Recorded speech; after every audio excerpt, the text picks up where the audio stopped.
Olá pessoas, eu sou o João Montanha Dória e este é o Nicho.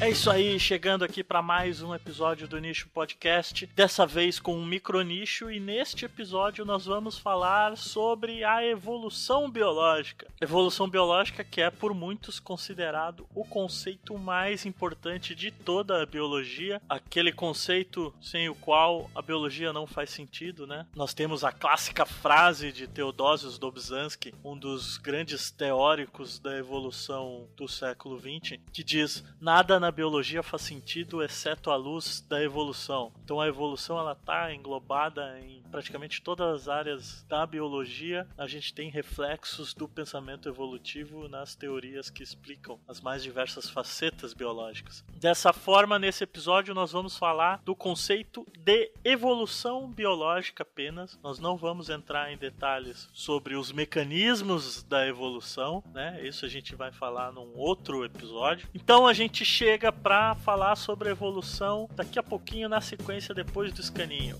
Valeu!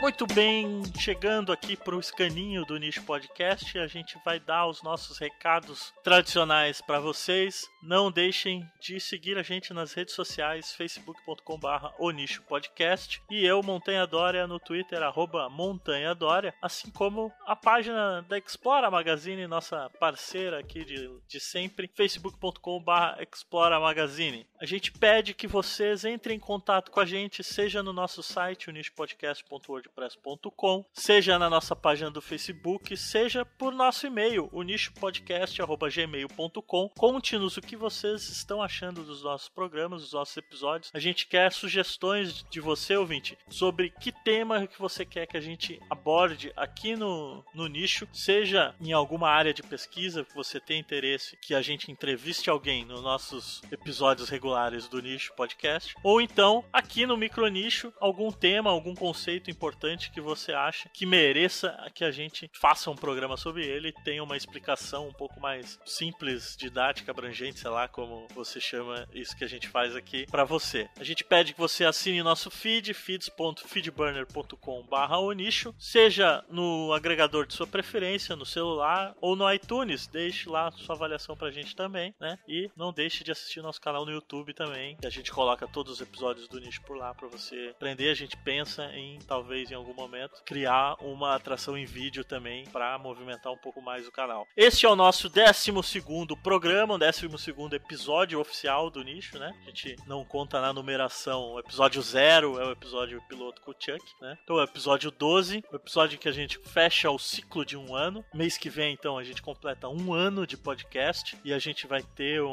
algumas novidades pra vocês, então fiquem espertos, sigam a gente nas redes sociais, assinem o feed e fiquem por dentro de tudo que vai acontecer de novidade por aí ao longo desse ano. Promete muito. A gente volta agora pro episódio para falar um pouco sobre a evolução para vocês. Nos vemos na sequência.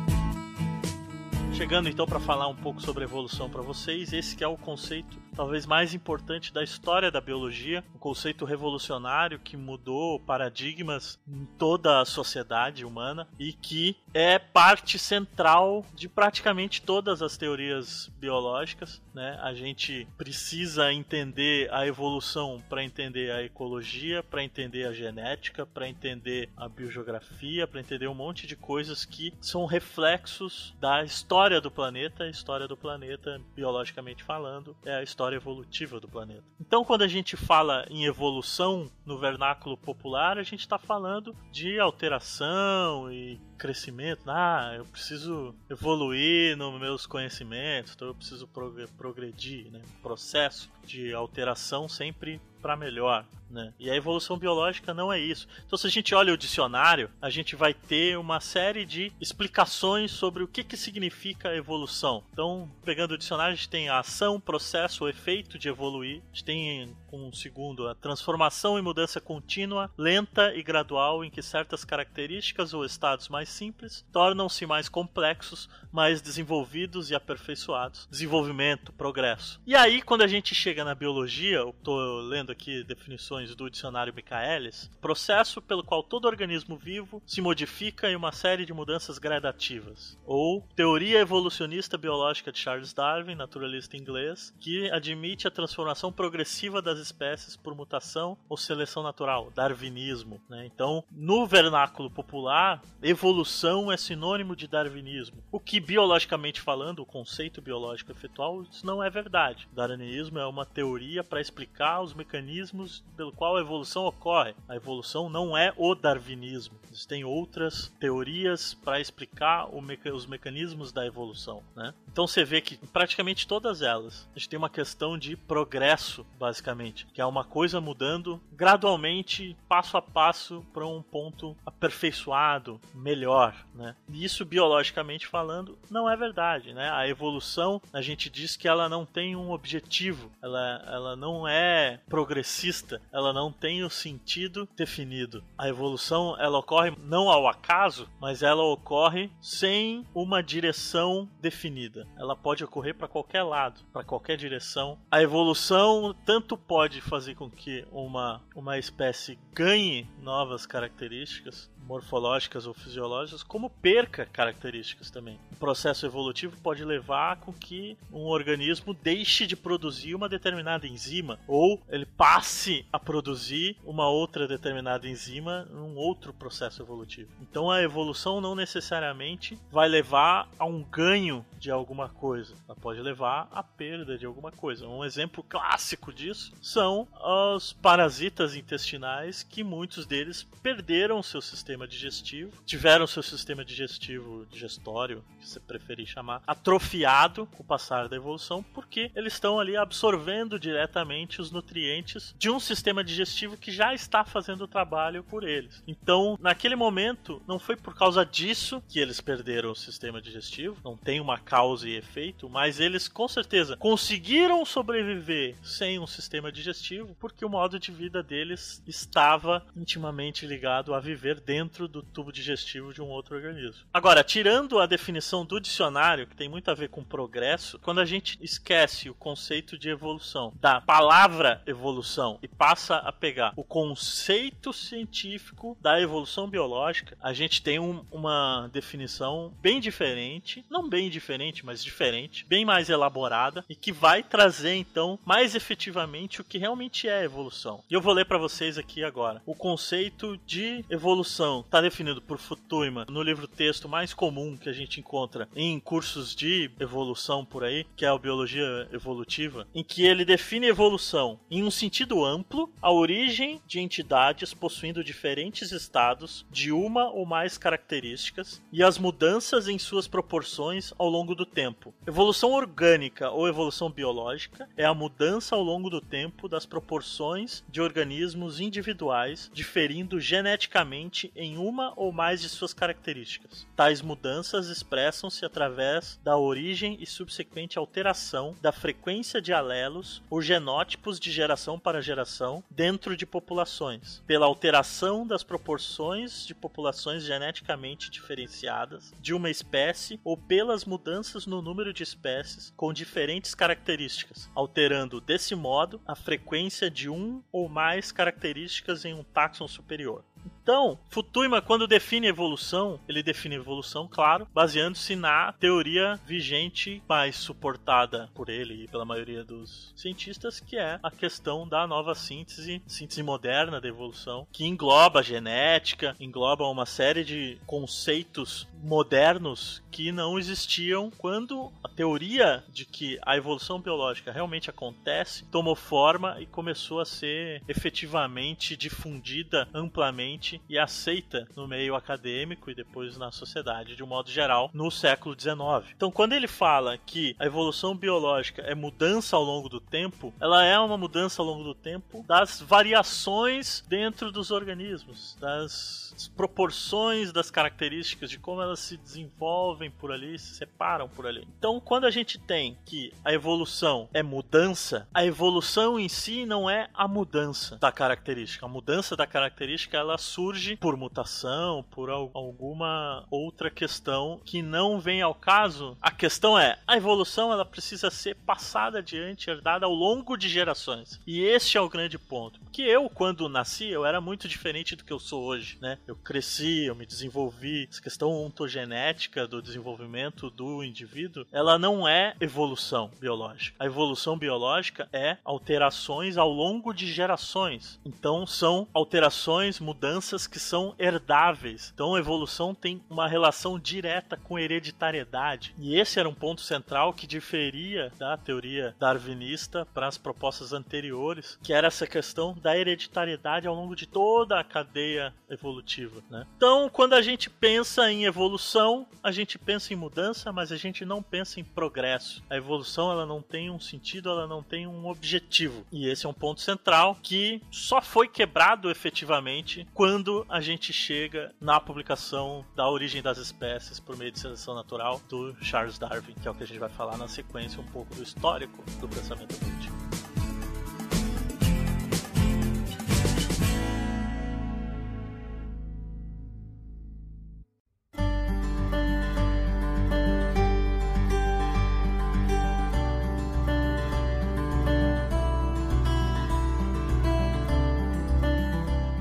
Então, quando as pessoas pensam na história da evolução, geralmente a primeira associação que elas fazem com o pensamento evolutivo mais antigo, elas fazem uma relação direta com Darwin. Se a pessoa lembra um pouco das aulas de biologia, ela pensa em Lamarck um pouco antes de Darwin. Mas é muito, muito mais antigo ainda esse início desse pensamento de que as espécies poderiam se transformar em outras, de que os organismos vivos se modificariam com o passar do tempo, com o passar das gerações. Então, desde a antiguidade clássica, antiguidade grega, a gente tinha dois filósofos, Anaximander e Empedocles, que já propunham que animais podiam se transformar em outros, no caso do Anaximander, e o Empedocles especulava que eles podiam se recombinar em várias partes pré-existentes. Então, uma ideia talvez um pouco parecida com hibridização, alguma coisa assim que a gente poderia trazer para hoje. Mas isso não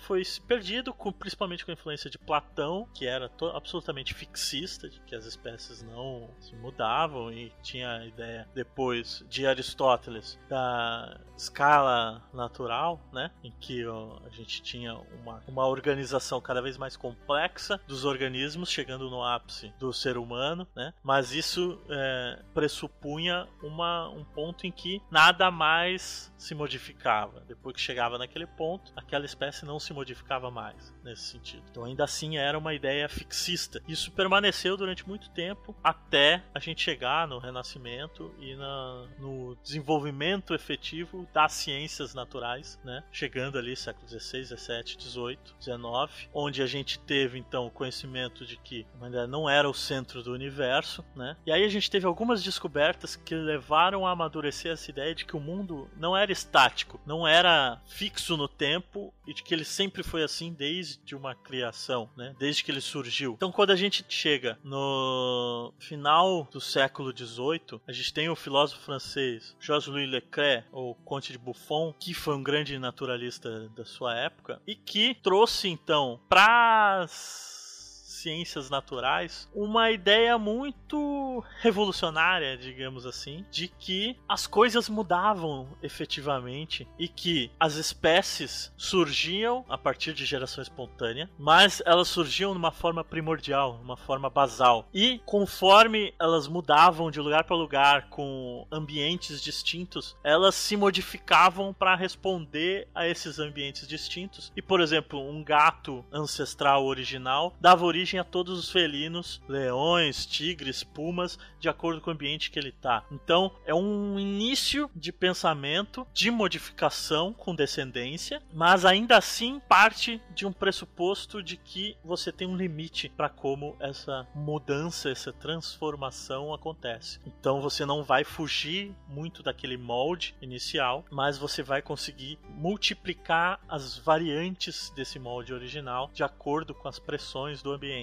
Uma espécie já de proto-seleção, né, digamos assim. Além de Buffon, nessa mesma época, Georges Cuvier, publicando suas descobertas do registro fóssil, identificando que os elefantes, os mamutes e os mastodontes eram aparentados e eram espécies diferentes, não eram a mesma espécie. Finalmente, a ideia de que as espécies podiam ser extintas passou a ser mais amplamente aceita, porque isso era uma controvérsia ainda nessa época. Ao mesmo tempo, James Hutton descrevia então a mudança gradual da geologia, onde as formações geológicas do planeta, da crosta terrestre, mudavam ao longo do tempo, e isso é uma das coisas que levavam também à ideia de que a Terra, na verdade, era muito mais antiga do que se imaginava. Mas, até aí, as ideias de evolução era algo que se falava, que se tinha uma ideia de que poderia ser, mas só apenas no meio acadêmico, apenas no meio científico,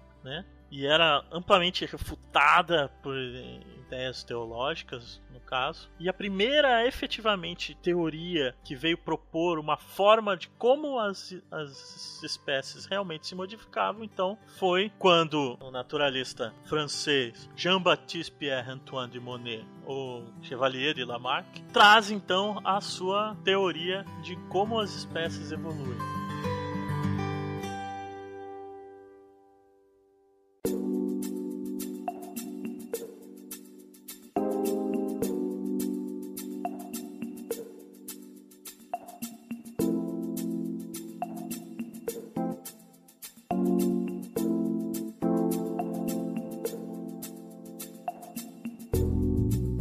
Então Lamarck é o primeiro que efetivamente cria uma teoria fundamentada com um processo claro de como as espécies evoluiriam, né? Mudariam ao longo do tempo, né? Mas também ainda não é conceito de evolução que a gente tem hoje como uma mudança com descendência, uma alteração com descendência ao longo das gerações. Lamarck também tinha essa ideia parecida como Buffon, de que algumas formas primordiais seriam criadas por geração espontânea e uma força interna levariam ao progresso. Ainda era uma teoria que dizia que as espécies se modificavam de formas mais simples para formas mais complexas. Lamarck publicou sua Filosofia Zoológica em 1809 e um pouco antes de Lamarck, então, em 1794, o avô de Darwin, Erasmus Darwin, publicou sua Zoonomia, que também ali naquele momento defendia a ideia de que as espécies se modificavam. Então a gente começa a ter, no final do século XVIII, início do século XIX, todo um movimento científico em contrapartida ao fixismo, tanto nas ciências naturais, físicas, quanto nas ciências biológicas, né? Que levavam a ideia de transformismo cada vez mais ao debate. E aí, quando Darwin publica, então, A Origem das Espécies, em 1859, a publicação do livro tem uma grande difusão. Ele acaba se tornando muito popular, muito famoso, e levanta de vez o debate no mundo acadêmico e na sociedade de um modo geral sobre a evolução. Então, a partir daí, muito mais pessoas começaram a se interessar por esse assunto e a investigar esse assunto, e a evolução então passa a ser algo que acaba tendo uma aceitação muito mais ampla, primeiro, logicamente, no mundo acadêmico e depois no mundo geral. E ao mesmo tempo que Darwin pensava sobre isso e tinha a concepção da seleção natural como o mecanismo pelo qual a evolução se dava, né? Alfred Russel Wallace, um outro naturalista, desenvolvia a mesma ideia, exatamente a mesma ideia de seleção natural, com alterações muito pequenas entre uma proposta e a outra. E ele conhecia trabalhos anteriores de Darwin, respeitava muito, se comunicou com ele, e a primeira vez, em 1855, foi quando eles, em conjunto, apresentaram para o mundo um ensaio propondo, então, a teoria da evolução por meio da seleção natural. Então, é a partir dos trabalhos de Darwin, com a contribuição do Wallace, que finalmente a evolução toma forma, o conceito de evolução toma forma como ela é hoje. Darwin propunha já uma questão de que as espécies, elas passavam, os organismos passavam adiante características herdáveis e que não eram adquiridas ao longo da vida, eram algo especial. Devia existir algum fator intrínseco ao todo ser vivo em que os descendentes recebiam de ambos os pais uma contribuição para se tornar aquilo que eles eram, e que leves alterações, diferenças entre um organismo e outro, que iam levar ao longo do tempo a uma divergência maior, e que gradualmente, assim como as facetas geológicas da Terra, lenta e gradualmente, essas alterações acumuladas de geração em geração levariam então a transformações maiores entre as espécies. Então, por isso, ao longo do tempo, a gente teria modificações. E essas modificações, elas não seriam com um propósito, com um objetivo, com um sentido de sempre de progresso, de mais complexidade. Elas seriam simplesmente alterações, variações sobre um mesmo tema, e dentre aquele rol de variações, algumas seriam beneficiadas em detrimento de outras, por causa das condições do ambiente,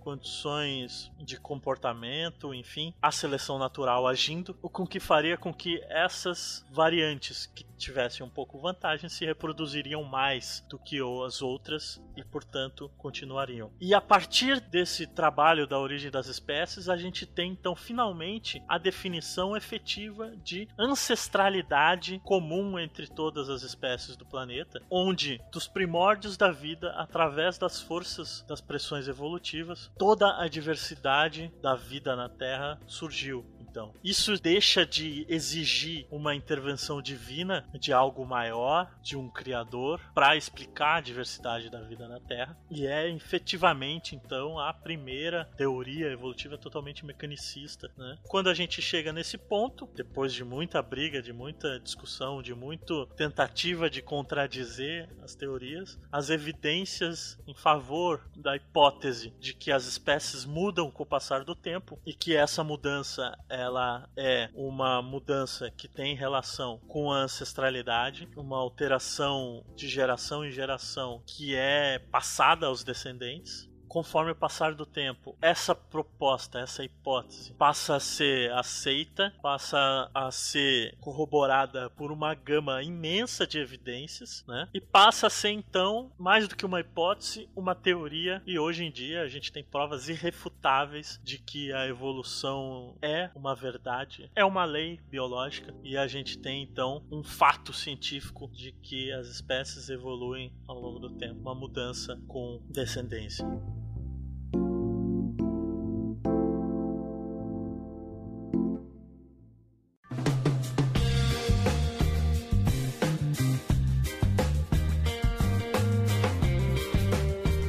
Então, quando a gente chega no final aqui, a gente tem a evolução como algo amplamente influente dentro das teorias biológicas. Praticamente todas as áreas da biologia, as teorias têm uma influência enorme do pensamento evolutivo. A ecologia, basicamente, é um reflexo do pensamento evolutivo, está intimamente ligada ao conceito de evolução. Então, se você não aceita que as espécies mudam ao longo do tempo, toda a teoria ecológica cai por terra. Então, a gente tem uma importante questão aqui para fundamentar bem, para a gente poder entender uma série de outros contextos biológicos. Então, quando a gente pensa na evolução, a gente tem que a evolução biológica, o conceito de evolução biológica, então, é a ideia de que os organismos mudam com a passagem do tempo, onde os descendentes diferem morfologicamente, fisiologicamente dos seus antepassados, e que essas alterações elas são herdadas de uma geração para outra. Então a evolução ela é uma mudança com descendência, uma descendência com mudança. Ela é um reflexo da nossa ancestralidade. As nossas características estão aqui hoje porque elas existiam de um modo um pouco diferente nos nossos antepassados.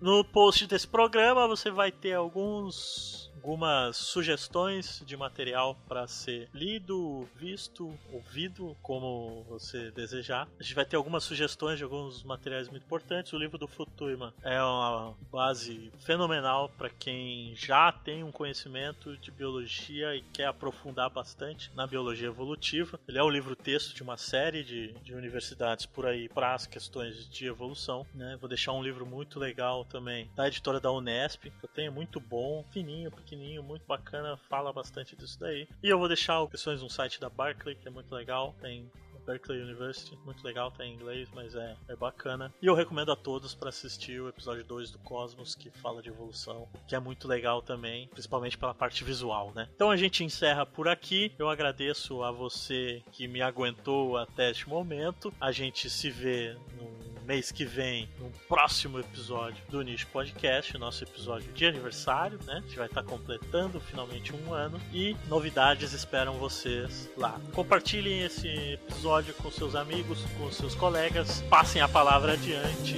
Tchau!